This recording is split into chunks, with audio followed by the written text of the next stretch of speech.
Good morning in Mananasis. The Committee of Municipal Affairs, Tourism, Housing, and Recreation will come to order this morning, Friday, January 6, 2012, just about 9:03 in the morning. Um, Joining me this morning is the good speaker, Speaker Ben Pangilinan, and Senator Tony Ada. Tony, thank you both for joining me this morning. We On the agenda this morning, ladies and gentlemen, is Bill number 390-31 COR, as sponsored up by myself, and it is an act to add a new item J to Section 77104 of Chapter 77, Title 21 of the Guam Code annotated, relative to providing the Director of Parks and Recreation with the authority to determine the appropriate number of vendors for the Guam Park System, and to repeal Section 2105 of Chapter 2 of Division 1 of Title, and it says, ladies and gentlemen, Title 21, but there was a numerical error. It is Title 23 of the Guam Administrative Regulations relative to the number of allowable park vendors. And on this morning agenda, we have Mr. Peter Cabo, the Executive Director for the Department of Parks and Recreation, who is here to present oral testimony. Mananasis, Mr. Cabo, please go ahead to state your name for the record, where you're from, if you support the bill or not support the bill, and you can proceed. Good morning. Peter Salas Calvo, Director of the Department of Parks and Recreation. Fully support the bill. Good morning, Madam Chairperson, Speaker Pangilinan, Senator Ada. First of all, I'd like to thank you personally, Madam Chairperson, for hearing our request to address this important issue for the department, and we really appreciate your concern and your action in providing us this bill. Buenas Zanhafade. The Department of Parks and Recreation, DPR, hereby provides this written testimony in support of the above subject bill. In previous communications with DPR's Oversight Chair, DPR has conveyed to the Honorable Senator Tina Muña Barnes how Guam's current statute allows a maximum of 2 to 5 vendors per park area, the areas that have been that are a concern of ours to add flexibility, as stated in Guam Administrative Rules and Regulations, Title 23, Chapter 2, Parks of Allowable Solicitation. On October 12, 2011, DPR wrote to Senator Tina Muña Barnes requesting to amend the current statute to increase the amount of vendors allowed at all sites at the department's discretion. This issue came to light because DPR has seen an increase in the number of vendors requesting to conduct business at particular park beach sites. Allowing DPR to increase the number of vendors at certain park areas sites gives us the ability to better manage these unpermitted vendors by requiring them to come into our office and receive the proper permits.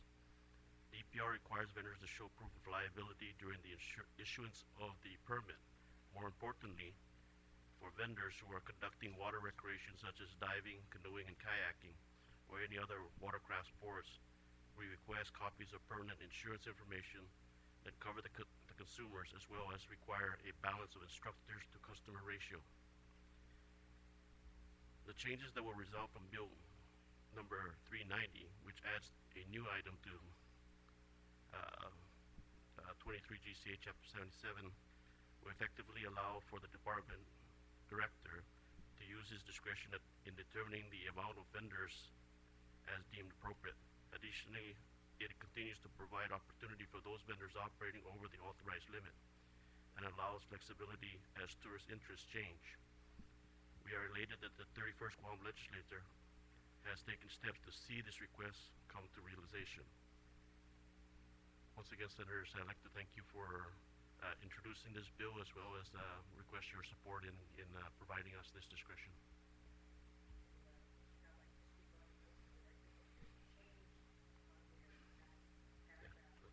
Yeah, it's 21.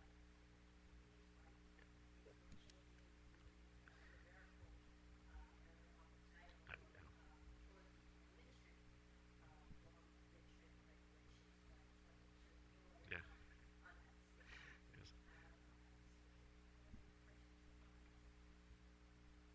just a couple comments, Pete. Perhaps we could get some kind of recommendation from you. I'm a little, concerned about just the wide latitude of the discretion.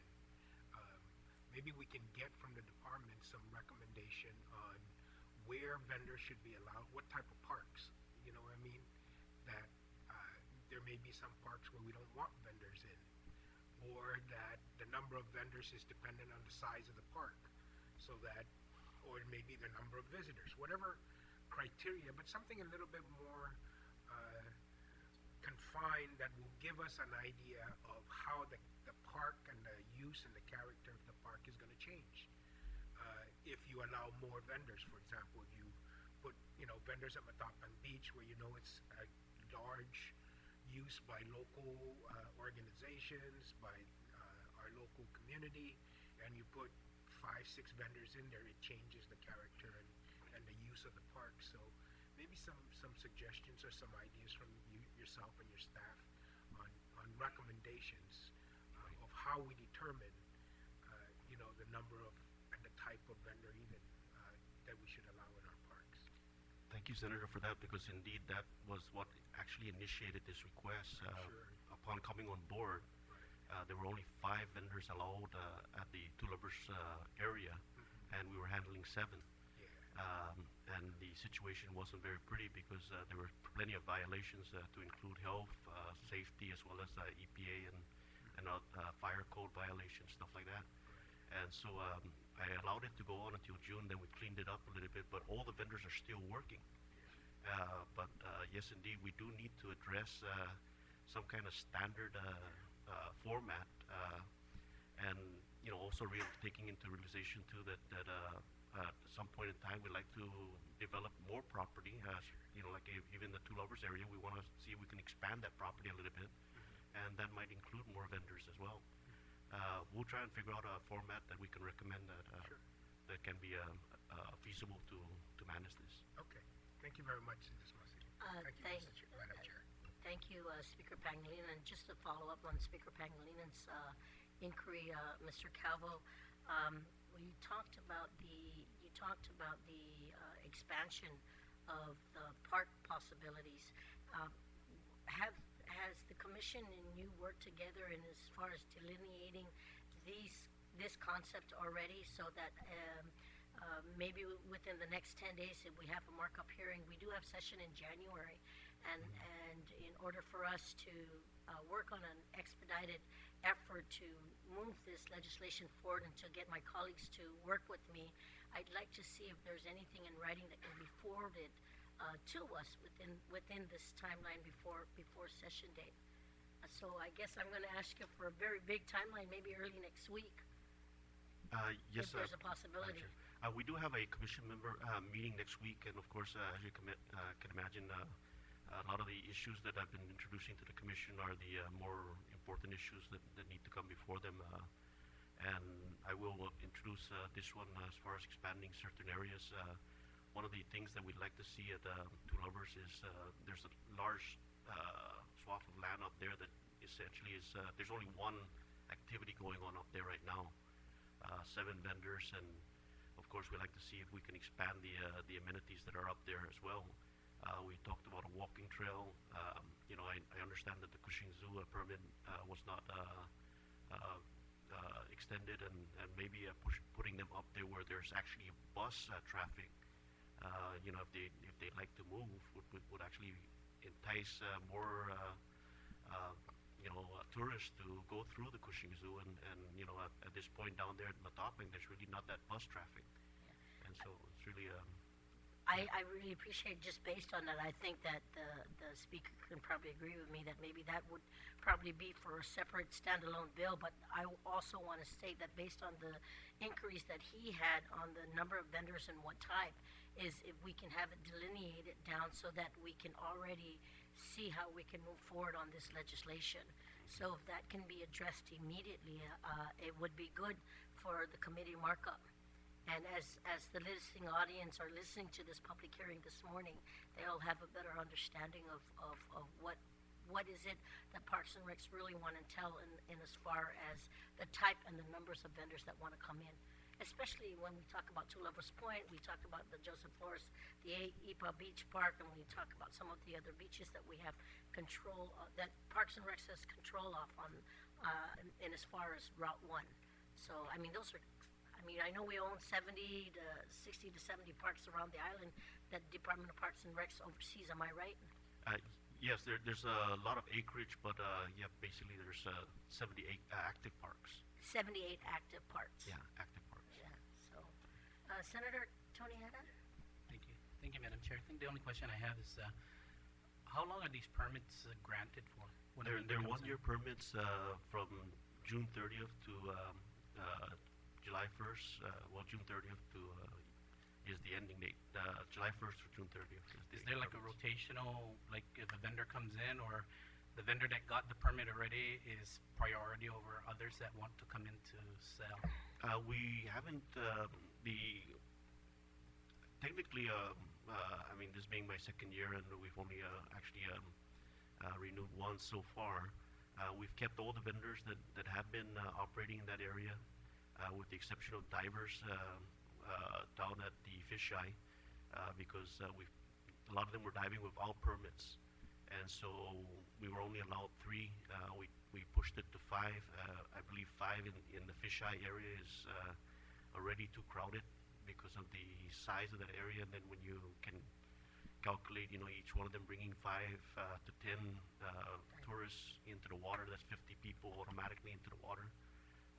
We required them to have instructor to customer ratios that are in line with international diver standards. And technically, Senator, we have been allowing the previous vendor to continue. New vendors, we try and promote in other areas if that area is already filled. We were able to put a vendor at the Alupang park there. We just got a new vendor on at Paseo. They're going to try it back at Paseo again. They haven't been vendors there for quite some time, and so we're trying to push new vendors into these other areas that haven't had as much activity. Yeah, so that's what I'm saying is, do you guys like rotate the vendors among the parks that are active, or they select what park they want to go and be a vendor? As long as they come in, it's basically first come first serve, and if they bring in their full application and all their pertinent documents by a deadline, and they pay, and they're essentially the ones that get the permit. Once we're full in that particular area, and they want additional, we try and push them. An example would be, again, the divers. They wanted a 6 diver. Well, actually, there were several that wanted to go down to fisheye, but we tried to push them up to EPA. EPA, there's 3 now. We used to have only 1, so now we have 3 up there. So I think that's a good way to get other parks, Right. with vendors in them by, well, we already are at our capacity at this location, so the only available location would be this location. Right.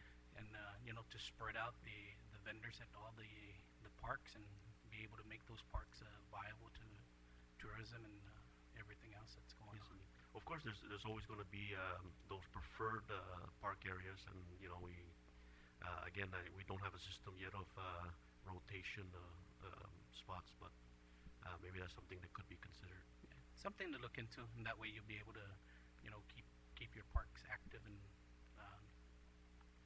be able to help you guys out too. Thank you, Madam Chair. Thank you, Senator. Peter, are there any parks right now today that exist that Department of Parks and Recs has prohibited any form of vendor utilization within the park area? No, well, there are certain recreation areas such as Paseo that only has because it's inside a fenced area. The vendors are primarily within those concession stands, and so those stands are basically managed by the sporting organizations. And other than that, we have not restricted any vendor from operating elsewhere. And as far as time of vendors, is there a certain time limit that the vendor can come in and leave out? Because I know that there were concerns in the past about permanently stationing a vendor's, how would they say, their equipment and their supplies Right. in one said area. Because if I'm not mistaken, Department of Parks and Recs has had a waiver clause in reference to the liability of equipment that's there. Am I right? Yes. The vendor by nature is a temporary privilege, and even in our permit, it requires them to come in when the park opens and leave when the park closes. We've been allowing vendors to set up earlier than you know. Technically our park opens at 6. They'll come in, At 5. 5:30 to make sure they catch the first bus at 7. And so we've allowed that, and we've actually given them the combinations for that. But that's specified in the rules and Right. regulations already, and the latitude of giving them some flexibility is there. Yeah. Sometimes I feel like we should really have secured vendor stalls as well, but the vendor stalls aren't made that way. In fact, they're not necessarily conducive to protection of the vendor himself, even during the day and the hot sun. The sun comes straight in. But more importantly, leaving their stuff overnight brings up a problem of security. Should their items be broken into, or vandalized in some way, then we cannot have that responsibility because we just don't have the control. Okay. Thank you very much. Yes, please. Mr. Calvo, could we get, would like to request information for the committee that could be forwarded to the members, the list of vendors at each park, and then maybe a sample vendor license, or... Yes, yes. Okay. Oh, yeah. Please approach the panel. Go ahead and just state your name for the record, both of you, and your positions. I'm Michael Cora, Parks Administrator. Richard Richards, admin.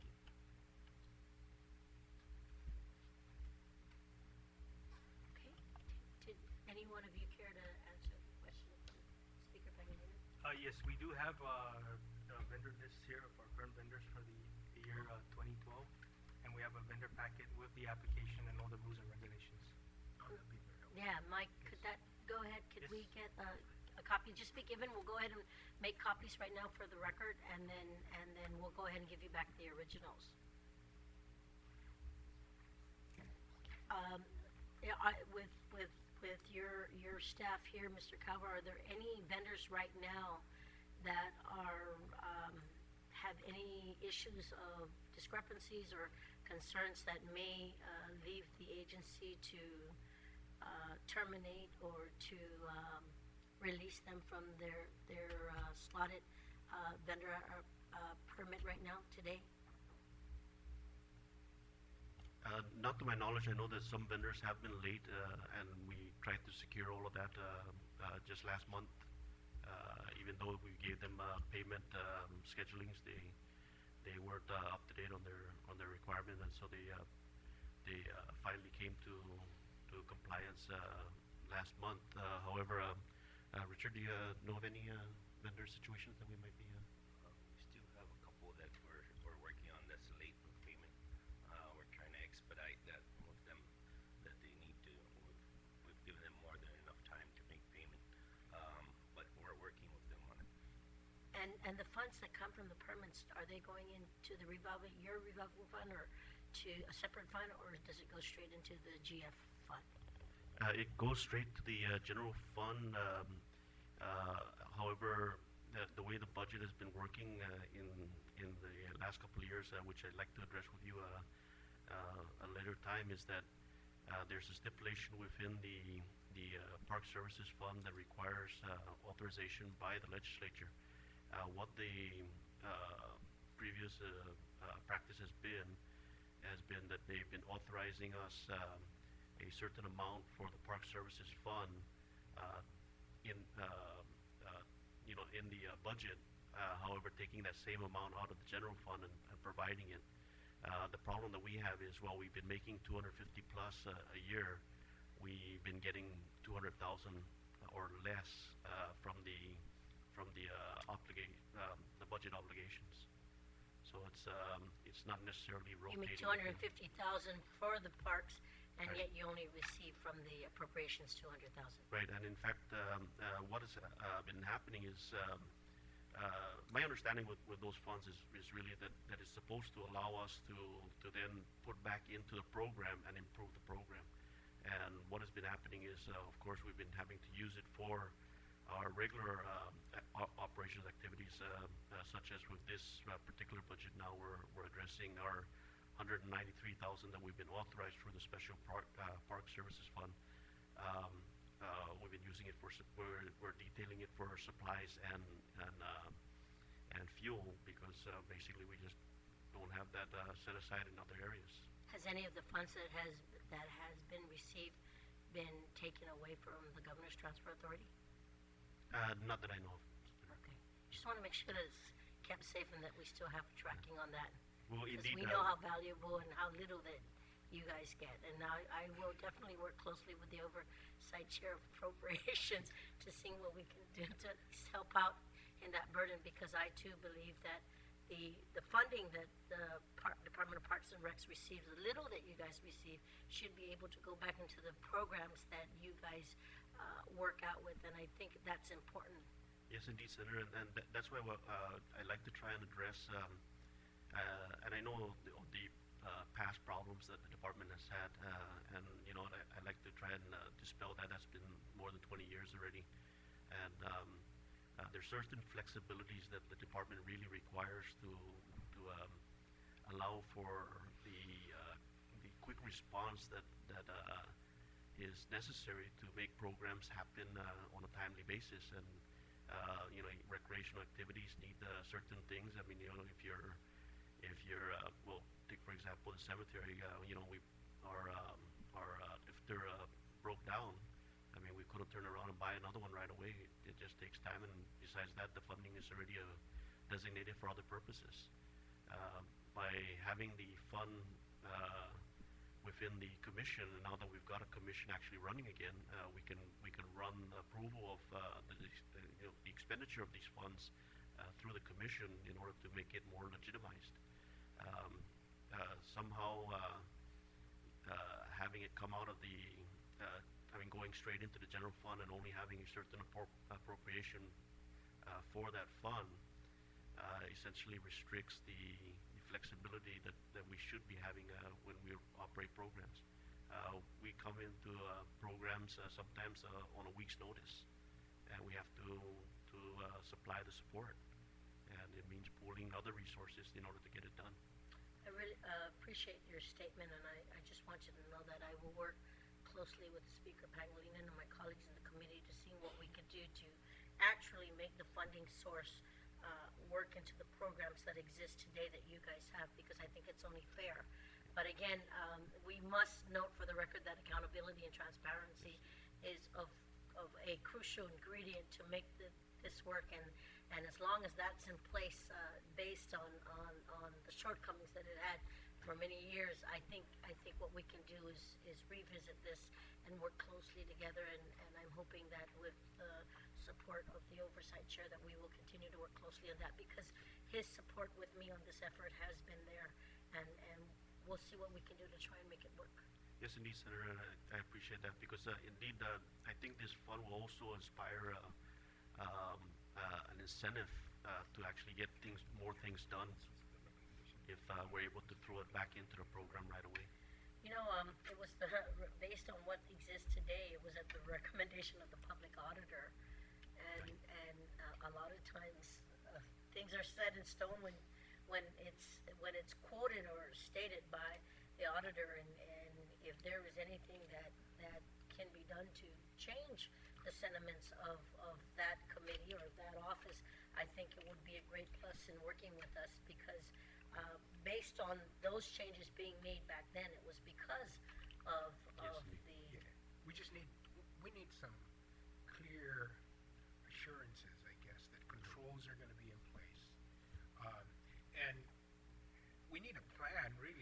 can't just give you 250,000 and say you have total flexibility. I think we want to know what programs are going to be funded, and then there's enough contingency to allow you to move, you know, in the middle of the year should something else come up that maybe so. So if we appropriate the money, I don't think that's going to be a problem as long as we have some kind of plan for the programs that are going to be funded. We can allocate those to the programs. Internal controls are there. If you're going to get back the check writing authority, which I think is one of the issues that you're raising, which was rescinded because of some misappropriation of funds in the past, lacking the internal controls. We've got new leadership there, new boards. If we can see some demonstrated and clear policies in place that will safeguard the public funds and basically safeguard the program integrities, then I'm sure we could try to work something out on those issues. Thank you, Senator, for that. I will work with the OPA to try and figure out, you know, What needs to system be of, done, what system needs to be right. put in place that we can be assured that the programs will maintain their integrity and the funds will be safeguarded. Pete, if that gets done, then you know that the commitment of us working together is moving forward and making sure that you do guys have the necessary tools to run the programs right. And I understand that your agency is going through a lot of stress. I need to be updated with you, but that's for another hearing. And I just want to say that with the inquiries and the requests that are being made, if the information from the agency can come back to us immediately, we do have session, I think, the third week of January. Definitely will try and get it on, so I'm asking you to work that timeline with us. Because I do want to make sure that the committee receives this information so that we can probably integrate it or include it into the legislation that we have today. So if you can do that, we'll see what we can do to move it forward. Thank you, Senator. I appreciate it. Okay, and if there's no one else wishing to speak, Speaker Pett? Senator Ada, please. On your vendor payments there, how many vendors are behind and by how much, and at what point do you revoke their permits? Let me refer to, I believe there's actually just 2 vendors left that are behind on payments. They've been coming and making installments, and as long as they're active in their account, we're trying to work with them. We know that tourist industry has been a little bit slow this past year, so that's why we allowed them a little leeway. And as far as what's the making payments. amount that is arrears? I believe some of them are only lacking one final payment will be like $500. The other one is they're lacking. Both lacking about $500 payment on. And what's the age on that? How old is that? 90 days? 30 days, 90 days, 60 days, 90 days. Actually, it started since July 1st. First payment was due. A lot of them, they came in and they met with the director and explained that they were having problems, and we worked with them on a case-by-case basis. The ones having problems making payments. So at what point do you guys cut them, revoke their permits for non-payment? Or yeah, thank you, Senator, for that. If I may, normally there's also temporary allowances for permits, and as long as it doesn't exceed the time frame that they've been operating, we try and allow them to continue working and getting their next payment ready for, you know, $500 basically takes you through a couple of months. You know, the next $500, even though we set it up for $500 every month, you know, we allow them to go through the next couple of months until they actually come up with the next 500. Basically, you know, giving them that discretion to bring their funding, you know, But together. none of the aging is past 6 months. No, no, ma'am. Okay, so that's, we'll give them that leave. I think Thank it's you. important. Okay, for those wishing to submit written testimony, they can do so by submitting it to Senator Tina Rose Muña Barnes at 155 Hessler Place, Sagana, Guam 96910, or via email at senator@tinamuñabarnes.com. And if there's no further presentations, we'll go ahead and call this meeting, public hearing adjourned at 10:49. Oh, 9:49. 9:49. Ah, okay, I took off my glasses there. Thank you very much, gentlemen, for joining me this morning, and Happy New Year.